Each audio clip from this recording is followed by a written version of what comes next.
पिछले एपिसोड में हमने देखा कि सिंग्यून तियानसियन ग्रास नाम के एलेक्सिर को लेने गया था, जहां उसका सामना जिहाओ और सेम नाम के दो किलर भाइयों से हुई थी, पर सिंग्यून ने उन दोनों भाइयों को ही मार दिया था। जिसके बाद उसने एलेक्सिर की हेल्प से लीजा को भी ठीक कर दिया था। इसके बाद वो दोनों घर के लिए निकल गए थे, जहाँ रास्ते में उन्हें बहुत सारे टाइगर्स मिले थे जो उन्हीं की तरफ बढ़ रहे थे। और यहाँ से ही हमारा आज का एपिसोड स्टार्ट होता है। एपिसोड की स्टार्टिंग बिल्कुल उसी सीन से होती है, जहाँ टाइगर्स का एक झुंड सिंग्यू की तरफ बढ़ रहा था, जिसे देखकर सिंग्यू भी फाइट के लिए रेडी हो जाता है। पर वो टाइगर सिंग्यू को कुछ भी नहीं करते और उसे इग्नोर करते हुए आगे चले जाते हैं। जिनके जाते ही लीजा सिंग्यू के पास आ जाती है, पर उन लोगों को ये बात समझ में नहीं आ रही थी कि ये टाइगर्स आखिर उन लोगों पर अटैक क्यों नहीं कर रहे थे। इन टाइगर्स की ऐसी हरकतें देखकर इन दोनों को शक होता है कि इस जंगल में कुछ तो गड़बड़ है, इसलिए वो दोनों इस चीज का पता लगाने का डिसाइड करते हैं। जिसके बाद ये दोनों एक जगह पर पहुंच जाते हैं, जहां उनके सामने एक डार्क लेन का बंदा था और वो एक लिटिल मंकी को जंजीरों में बांध कर किसी तरह की रिचुअल परफॉर्म कर रहा था, ताकि वो इस स्पिरिट मंकी की पावर खुद के अंदर ले सके। जिसके लिए उसने यहाँ पे एक फॉर्मेशन बनाई थी, जिसके चारों तरफ 5 टाइगर्स थे, जिनकी हेल्प से ये बंदा उस फॉर्मेशन को कंट्रोल कर पा रहा था। इधर ये सब देखकर सिंग्यू लीजा से कहता है कि मैं इसे देखने जा रहा हूँ, तब तक तुम मेरा यहाँ पे वेट करो। पर लीजा सिंग्यू की कोई बात नहीं मानती और कहती है कि मास्टर, आप जहाँ भी जाओगे मैं हमेशा ही आपके साथ रहूंगी। वहीं उस लिटिल मंकी को इस फॉर्मेशन की वजह से काफी ज्यादा पेन हो रहा था, क्योंकि जल्द ही उसकी सारी स्पिरिचुअल पावर उसके बॉडी से बाहर निकलने वाली थी। लेकिन उसी वक्त रिचुअल परफॉर्म कर रहे बंदे को ईस्ट साइड में कुछ हलचल महसूस होती है, इसलिए वो उसका पता लगाने के लिए वहाँ से चला जाता है। जिस मौके का फायदा उठाकर सिंग्यू उस मंकी के पास चला जाता है, पर उसे वो फॉर्मेशन काफी ज्यादा अजीब लग रही थी। पर लिटिल मंकी सिंग्यू को देखकर काफी ज्यादा खुश हो गया था, क्योंकि अब कोई उसे बचाने के लिए आ गया था। इसके बाद सिंग्यू उस छोटे से मंकी को बचाने का डिसाइड करता है, लेकिन जब सिंग्यू उन चैंस को छूता है, वैसे ही उस लिटिल मंकी को इलेक्ट्रिक शॉक लगने लगी थी, जिसकी वजह से उसे काफी ज्यादा पेन होने लगी थी। इसके बाद वो मंकी एक फ्लैग की तरफ इशारा करता है, जिससे सिंग्यू समझ जाता है कि ये फ्लैग ही इस फॉर्मेशन का मेन कोर है। इसलिए सिंग्यू उस फ्लैग को उखाड़ देता है, जिसके ऐसा करते ही ये फॉर्मेशन डिसेबल हो जाती है। पर ये बात उस घोस्ट क्लैन के बंदे को भी मालूम पड़ गई थी, इसलिए वो उस जगह पर आकर तुरंत ही एक टाइगर की हेल्प से सिंग्यू पर अटैक करने लगता है, जिसके अटैक से सिंग्यू तो बच जाता है। लेकिन इसके बाद वो पांचों टाइगर सिंग्यू को चारों ओर से घेर लेते हैं, जिसके दौरान डार्क लेन का वो बंदा सिंग्यू से उस फ्लैग को छीनने की कोशिश करता है, पर सिंग्यू उससे बचते हुए थोड़ा सा पीछे हो जाता है। अब ये देखकर वो डार्क लेन का बंदा सिंग्यू से उस फ्लैग को वापस करने के लिए बोलता है, लेकिन सिंग्यू उसके लिए उसे साफ साफ मना कर देता है। जिसे सुनकर वो बंदा कहता है कि बच्चे, तुम्हें तुम्हारी मौत ही यहाँ पर लाई है, शायद तुम्हें अपनी जिंदगी पसंद नहीं। जिसके बाद वो बंदा उस फ्लैग की हेल्प से सिंग्यू की स्पिरिचुअल पावर को अपने अंदर एब्जॉर्ब करने लगता है। लेकिन हम देखते हैं कि उसी वक्त उस मंकी की पावर एक्टिवेट हो जाती है, जिसके बाद वो एक जायंट बीस्ट में ट्रांसफॉर्म हो जाता है, जिसे देखकर वहाँ खड़े सारे टाइगर्स वहाँ से भागने लगे थे, जिसकी वजह से उस बंदे का ध्यान उनकी तरफ हो जाता है। जिस मौके का फायदा उठाकर सिंग्यू उस बंदे पर अटैक कर उसे पीछे कर देता है। लेकिन जब वो बंदा सिंग्यू पर अटैक करने जाता है, तब वो बीस्ट उस पर ही अटैक कर देता है। लेकिन वो बंदा भी काफी ज्यादा पावरफुल था, इसलिए वो उस बीस्ट के अटैक से बच जाता है। इसके बाद वो बंदा यहाँ से भागने लगता है, क्योंकि उसे समझ में आ गया था कि वो अकेले ही इन दोनों का मुकाबला नहीं कर सकता।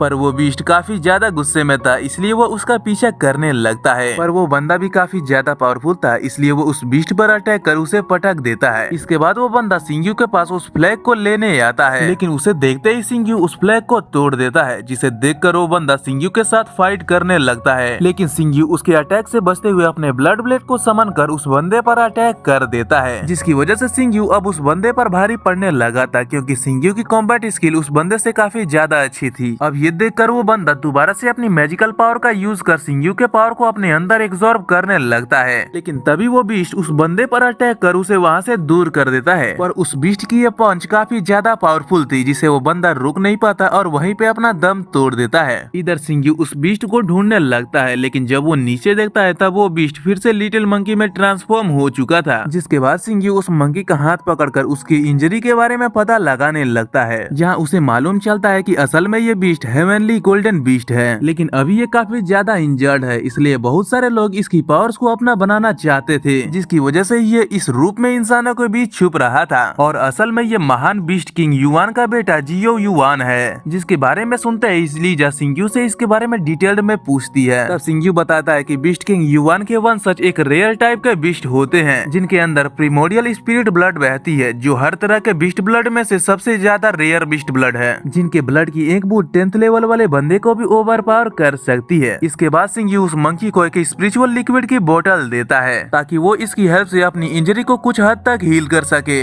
जिसे पाकर वो लिटिल मंकी काफी ज्यादा खुश हो गया था। इसके बाद लीजा उसके साथ खेलने लगी थी। तब सिंघी कहता है कि हमें जल्द से जल्द अपने घर चलना चाहिए क्योंकि इस फॉरेस्ट के अंदर हर तरफ खतरा ही खतरा है। लेकिन उसी वक्त वो छोटा मंकी सिंघी को उस तरफ इशारा करता है जहाँ पर वो फॉर्मेशन बना हुआ था, जिसे देखकर सिंघी को वहाँ पे कुछ महसूस होता है। और यहाँ से ही हमारा आज का एपिसोड समाप्त होता है। गाइस, अगर आपको मेरी एक्सप्लेनेशन पसंद आती है तो वीडियो को एक लाइक जरूर से कर देना, और अगर आपने इसका पिछला एपिसोड नहीं देखा है तो लेफ्ट वाली वीडियो पर क्लिक करके जरूर से देख लेना। तो मिलते हैं किसी और वीडियो में, तब तक के लिए bye bye, tata, take care.